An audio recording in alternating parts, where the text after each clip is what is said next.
is that?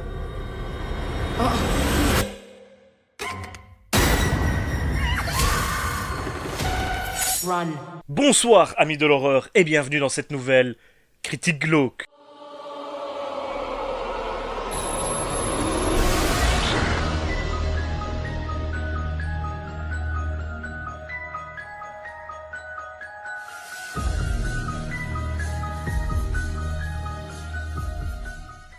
Aujourd'hui, retour sur l'actualité avec enfin le premier film d'horreur que j'ai pu aller voir au cinéma cette année.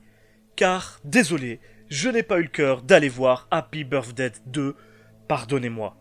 Mais en tout cas, après la bonne surprise qu'avait été Get Out il y a 2 ans, je me devais d'aller voir le nouveau film de Jordan Peele. Donc, mesdames et messieurs, c'est parti pour Us. Us est un film d'horreur américain sorti en 2019 et produit, écrit et réalisé par Jordan Peele, qui a réalisé son premier film en 2017, Get Out, qui a beaucoup fait parler de lui, et pour cause, c'était un très bon film. À la distribution, nous retrouvons Lupita Nyong'o, que vous avez pu voir dans 12 Years a Slave en 2013, dans Black Panther en 2018, ou encore dans les films de la nouvelle trilogie Star Wars. À ses côtés, comptons la présence de Winston Duke, devenu célèbre avec le Marvel Cinematic Universe, et notamment Black Panther, dans lequel il a également joué, ou celle d'Elizabeth Moss, que vous avez pu voir dans Virgin, sorti en 2003, ou dans The Square, sorti en 2017. Le film a coûté environ 20 millions de dollars et est coproduit par Jason Blum, alias Monsieur Blumhouse, en personne.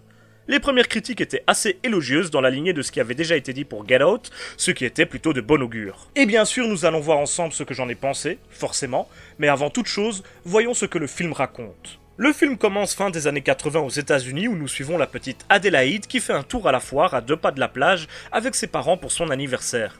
Tout se passe normalement jusqu'à ce qu'elle échappe à la surveillance de papa-maman et se retrouve dans une sorte de palais des glaces un peu glauque où elle tombe nez à nez avec une petite fille qui lui ressemble comme 2 gouttes d'eau. Nous la retrouvons ensuite des années plus tard, désormais adulte, mariée à Gabe et mère de 2 enfants, Zora et Jason, tandis qu'ils emménagent dans leur maison de vacances pas très loin de la fameuse plage qu'Adélaïde avait connue quand elle était petite. Mais l'ambiance est étrange et tout dérape lorsque 4 inconnus pénètrent dans leur maison, chacun étant une copie quasiment parfaite de l'un des membres de la famille d'Adélaïde. Il semblerait que la petite fille qu'elle avait rencontrée plus jeune l'ait retrouvée et ses intentions n'ont pas l'air très bonnes. Voilà pour le postulat de départ et je pense qu'on sera tous d'accord pour dire que le synopsis avait de quoi intriguer. En tout cas, ça a fonctionné pour moi. Peut-être pour vous aussi, ça j'en sais rien. Aussi, pour la petite analyse traditionnelle désormais, eh bien, je vais spoiler. Donc, je vous préviens d'avance, si vous n'avez pas envie de vous faire gâcher la surprise lors de votre premier visionnage, il y a un timecode qui apparaît en ce moment même sur votre écran auquel vous pouvez vous rendre pour éviter de vous faire gâcher la surprise et de vous faire spoiler méchamment par ma personne. Pour ceux qui ont déjà vu le film ou qui s'en foutent d'être spoilés, nous pouvons continuer maintenant. Us est dans la continuité des travaux de Jordan Peele jusque maintenant, que ce soit en tant que créateur avec Get Out ou comme producteur avec Black Klansman, à savoir des films qui dénoncent les conditions de vie des Afro-Américains par des Afro-Américains et avec des Afro-Américains. De fait, Us fait un parallèle évident entre les relations entre personnages et leurs doubles dans le film, et celles entre les communautés noires et privilégiées dans la réalité. Les doubles se définissent comme des ombres de l'original, vivent dans les sous-sols des États-Unis et sont condamnés à reproduire leurs mouvements, tout en rêvant de mener la vie de leur copie conforme, jusqu'au jour où ces doubles se soulèvent et décident de monter à la surface pour reprendre leurs droits. Et bien sûr, des parallèles de ce type, on en retrouve beaucoup dans ce film, à commencer par la relation entre la famille de nos personnages principaux et celle de leurs amis blancs, plus riches. Gabe aimerait avoir les mêmes choses que son ami Josh, et donc les achète, mais possède donc tout en plus petit et en moins bien. Leur maison, leur voiture et même leur bateau, dont Gabe et sa famille n'avaient bien sûr pas du tout besoin. Il y a beaucoup d'envie, et même si elle n'est pas consciente, cette envie d'avoir la même vie que l'autre que l'on retrouve donc autant chez nos protagonistes que chez leurs copies. Il y a également forcément de nombreux parallèles à faire avec l'esclavage notamment, dont quelques superbes répliques données à la fin du film par Red, la fausse Adélaïde, entre guillemets. Tous ces éléments font de Jordan Peele le Spike Lee de l'horreur, en quelque sorte, et ce n'est pas pour me déplaire. Tout cela sans compter le discours un peu moins présent qui parle du contrôle que le gouvernement essaye d'imposer à la population, outre quelques répliques anodines, l'origine même des doubles part d'un complot mis en place par les dirigeants, notamment américains. On ne s'attarde pas vraiment sur les détails, et ça n'est pas le plus important dans le film, mais il y a toujours cette notion d'esclavage, qu'il soit physique ou mental, qui plane sur le reste du film, ainsi que de l'abandon des peuples et la recherche de leaders pour se libérer. Ajoutons-y une pointe de spiritualité et de religion avec ce leader qui dit avoir trouvé la foi et a guidé les doubles vers la liberté et le combat pour prendre la place des originaux et qui, tel Moïse ou le Christ, les mènera vers le salut. Ceci dit, le film fonctionne très bien sans y voir une métaphore de la condition des Afro-Américains ou quoi que ce soit, et c'est en cela qu'il frappe très fort, selon moi. Si je n'étais pas au courant de la volonté de Jordan Peele d'inclure un discours politique et social dans son œuvre, j'aurais tout de même pu profiter d'un film d'horreur très abouti, comme nous allons le voir dans le reste de la vidéo. Voilà, ça peut paraître assez court comme analyse, et en effet ça l'est, mais après avoir vu le film seulement une seule fois au cinéma, ce serait un petit peu difficile d'en faire plus pour le moment. Néanmoins, ça peut déjà vous donner un aperçu des multiples lectures du film, et ça, c'est plutôt cool. Aussi, pour la suite de la vidéo, je vais continuer en facecam si ça vous dérange pas, parce que de toute façon, je n'ai pas beaucoup d'images à vous proposer, étant donné que le film est encore au cinéma. J'ai donc que les bandes annonces, les différents trailers, et j'arrive rapidement au bout. Donc pour pas vous saouler à vous passer tout le temps les mêmes images, je vais continuer en facecam pour vous dire ce que j'ai aimé ou pas dans ce film. Et commençons par les points positifs. Tout d'abord, c'est au niveau de la maîtrise que j'ai quelque chose à dire, c'est-à-dire qu'au niveau du scénario, du jeu des acteurs, de la mise en scène, de la photographie et surtout de l'incroyable musique, c'est entièrement maîtrisé. Michael Abels, qui est à l'origine des musiques du film, nous a délivré un travail qui est vraiment incroyable, je trouve, c'est complètement subjectif peut-être, mais ça va super bien avec le film, ça souligne merveilleusement bien l'angoisse et la tension, en plus de donner une toute autre dimension aux images que nous sommes en train de regarder. Y a pas à dire, Jordan Peele sait faire des films et il sait surtout bien s'entourer. Des techniciens qui connaissent leur job, et ça nous donne un film qui est quasiment impossible à critiquer au niveau technique, honnêtement. À nouveau, je tiens vraiment à souligner la qualité des acteurs, et notamment des enfants, qui, à ma connaissance, jouaient ici leur première prestation au cinéma, et ils se débrouillent tous super bien, d'autant qu'ils devaient tous jouer deux personnages, oui, eux et leur double. Et leur double était assez particulier, il fallait jouer d'une façon très différente, et ils le font tous vraiment bien, honnêtement. Aussi, l'écriture des personnages est plutôt bien faite. Déjà, on a la famille de nos protagonistes principaux qui est vraiment attachante, à laquelle on croit, et chaque personnage a un rôle et une personnalité bien définie.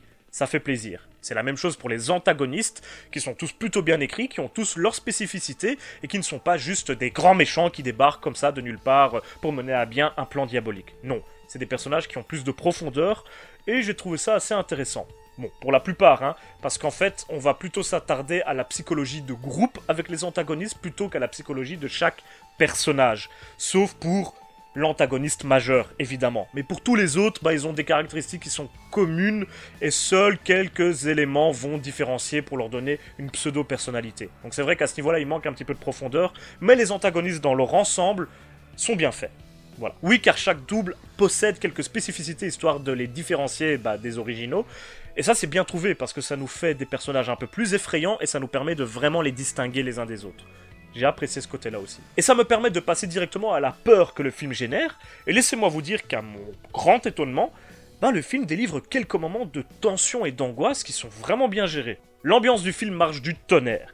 Que ce soit à partir du tout début, où il y a une espèce de malaise ambiant qu'on a du mal à identifier mais qui est bel et bien présent et qui monte crescendo au fur et à mesure que l'intrigue se révèle, entre guillemets, jusqu'aux scènes d'action qui s'enchaînent les unes après les autres sans laisser le temps au spectateur de reprendre son souffle. Puis merde, le moment où on voit les 4 doubles de notre famille principale qui attendent devant la maison en se tenant la main, il est plutôt effrayant, c'est vraiment bien fait. Le tout souligné par une mise en scène et une musique incroyable, et vous avez un film qui sait faire peur à son spectateur quand même, ou en tout cas, qui sait faire monter le suspense, ça c'est clair. L'intrigue est aussi assez prenante car elle se dévoile peu à peu, et c'est pas facile de la cerner au tout début, c'est-à-dire que le spectateur est tenu en haleine par le mystère ambiant, et au fur et à mesure que les éléments sont donnés, le spectateur comprend les tenants et aboutissants. J'ai trouvé que c'était bien géré parce qu'on a beaucoup de films d'horreur où, paf, dès que l'élément surnaturel arrive en scène, on comprend tout de suite ce qui se passe. Tiens, il y a une possession, il y a un machin, il y a un bidule.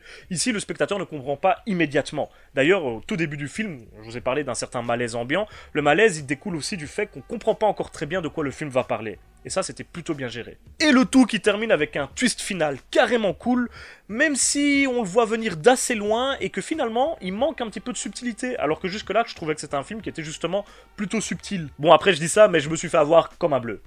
Voilà. Mais moi, c'est parce que je suis con. Donc si vous n'êtes pas con, peut-être que vous le verrez venir. Enfin, les dialogues sont plutôt bien écrits, et il y a même quelques blagues assez surprenantes qui font mouche, qui sont pas mal. J'ai rigolé. Mais encore une fois, je suis con. Ceci dit, il y a quand même quelques petits défauts. Déjà, même si le rythme, je l'ai trouvé globalement bien géré, la séquence finale m'a paru un petit peu tirée en longueur, et je dois avouer que même si l'intrigue m'a beaucoup plu et que le scénario m'a paru bien écrit, je trouve qu'il y a quand même quelques éléments qui sont tirés par les cheveux et qui m'ont, moi, personnellement, sorti à 2-3 moments du film. C'était un petit peu dommage. Pour continuer sur ce sujet-là, le twist final, je l'ai trouvé bien.